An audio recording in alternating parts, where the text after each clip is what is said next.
Kamusta kayo mga kadoys? Welcome back sa ating panibagong video dito sa farm. Ako'y samahan nyo ngayon at ay napakainit nga ng panahon. Tayo muna ay magpapakain ng ating mga alagang rabbit. Sa ngayon ibibigyan muna natin sila ng snacks kasi hindi pa tayo nakakapaglinis ng kanilang kulungan. Tayo muna ay kukuha ng bagong sibol ng dahon ng saging. Opo. Yan po ay kinakain ng rabbit. Bigyan muna natin sila ng makakain habang tayo ay may gagawin pa nga. At ako'y pupunta nga doon sa niyugan na iyon at ako'y kukuha nga ng niyog. Kasi kailangan yun ng ating mga chicken. Yun na ang kinakain ng ating mga chicken. Diba? Napanabas ko na yun sa dati kong vlog eh.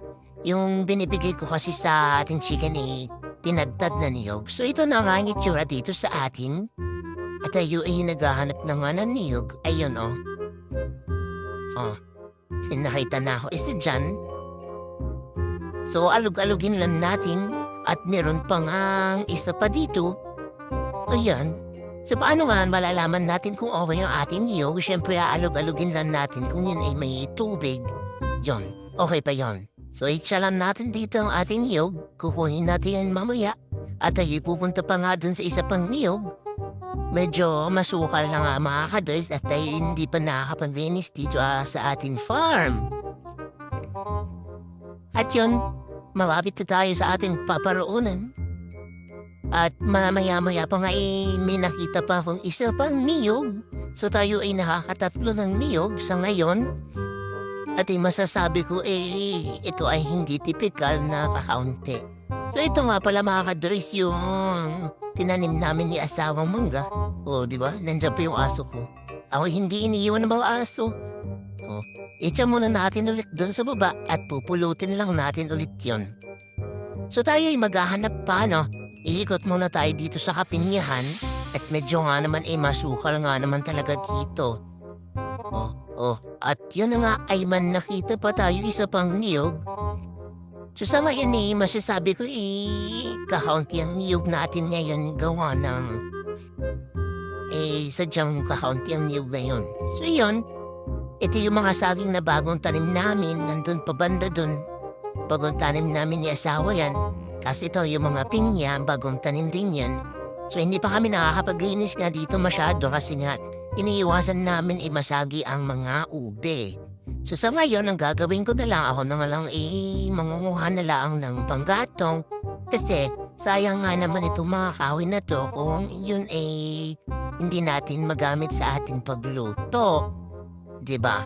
Kasi nabubulok lang yung mga kahoy, maigi na kakahuyin na lang natin at magagamit pa natin sa ating pagluto. Diba? At ito naman mga kadres, tayo ibababaan muna. Ihatid ko lang itong niyog at saka kakaunting kahoy. Tapos tayo ibabalik pa sa medyo ibabaw. At yan na nga apat na nakuha natin ngayon. Diba? At ito naman si King Kong sinimulan ng ngat-ngat sa ating kahoy. At sabi niya siguro ako'y tutulungan na ang pagputput ng kahoy. Yan. Tingnan nyo naman ang aking mga manok. Sa kulit naman yung mga yan, halata gutom na yung mga yan. Pero yan binahugan ko naman na kanina umaga at alam ko naman kabitin-bitin pa. Ayan na nga ako. Hindi na ako nakapagdala ng cellphone doon sa ibabaw at mahirap nga mag-cellphone pag dala-dala mo yung mga kahoy pababa. Hirap na hirap pa ako dyan. Akala mo napakaganang dala, pero yun mabigat. Ako pa nga bumalik pa nga dyan. Ayan na. Ayan, diba? So yan lang ang ating nakuha ngayong mga kahoy. At may giginayanan, may panggatong tayo. So sa paggamit ko pala ng pagluluto, nagamit ako ng uling, kahoy dyan. So wala pa tayong gusto ngayon. At ito nga ang aking mga manok. Yan. Pinakain na natin sila ulit, sadya naman makulit pag hindi masyado nabusog sila, talagang babalik-balik. Hindi ba gaano, babalik-balik sila pag gutom nga sila, ganon. O yan na aking mga manok. Ay nako, alam niyo ba, yan ay pinagsisikapan ko silang mabusog at mas okay na talaga na may sarili kang manok dito kasi kung gusto mo kumain ng manok, ay makakakain ka. Kung halimbawa ay wala ka namang pambili ng ulam o ay may manok ka na pwede mong katayin at gawin mong ulam. O diba? Ay kung halimbawa naman ay wala kang pera o pwede mo ibenta ang manok palit sa pera o may pambiling bigas ka na, o diba? So, shout out lang doon sa aking mga inahing nawawala. Bahala na kayo kung nasaan kayo. At sana naman hindi na itong madali ito pang isang inahin ko. Diba? Yan yung mga pinagsisikapan ko kasi nga sadya naman talagang buwan-buwan ako may mga sisyo dito. Sadya. Yan yung mga pinagsisikapan ko. Maraming salamat mga kadoy sa inyong panonood. Sa ulitin, wag po kayo magsawa sa kapanood.